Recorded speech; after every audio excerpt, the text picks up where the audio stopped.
રાજકોટના જંગલેશ્વર વિસ્તારમાં અત્યાર સુધી ક્યારેય ન થયું હોય તેવું ડિમોલેશન છે તે ચાલી રહ્યું છે।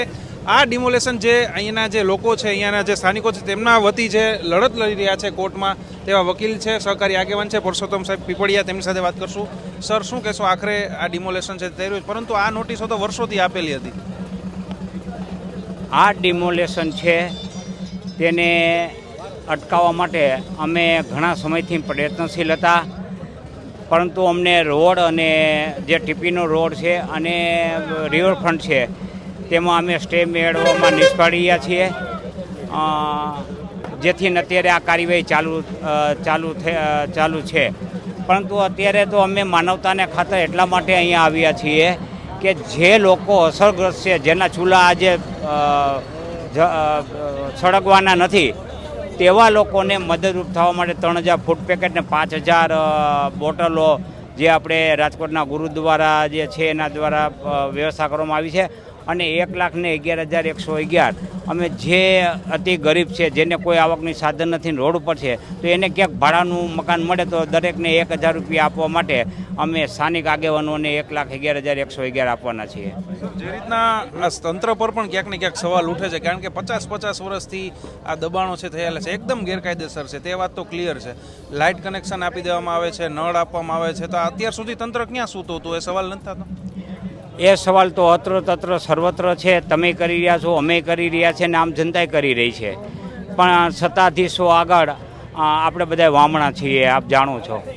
સર, જે રીતના એક અન્ય પણ 1300થી વધુ મકાને જેમાં સ્ટે તમે લઈ આવ્યા, હવે તેમાં કઈ રીતની લડાઈ રહેશે? કારણ કે સરકારની તો હવે પૂરેપૂરો ઈરાદો લાગી જ રહ્યો છે કે જંગલેશ્વર આખો વિસ્તાર છે તે ડિમોલેશન કરી દેવામાં આવે। અમે એના પુનઃવસન માટેની માગણી કરી રહ્યા છીએ। એમાં કેટલાકને અત્યારે સ્ટે મળ્યો છે। અમે એ માટે પુનઃવસન થાય તે માટે આગામી રજૂઆત અમે હાઈકોર્ટમાં કરીશું કે આ લોકોનું પુનઃવસન થાય। અમે એમ નથી કહેતા કે આઈને એમને રહેવા દો, તમે પુનઃવસન કરો, તમને જ્યાં સગવડતા હોય, કારણ કે જે માણસ જન્મો છે એને 2 ગજ જમીનનો અધિકાર છે।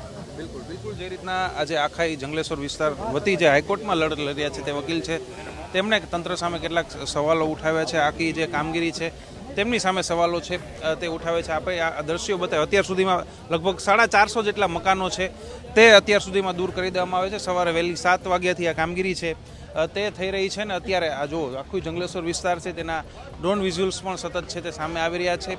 સતત આ કામગીરી ચાલવાની છે, 2 દિવસ જેટલો સમય આ કામગીરી ચાલશે।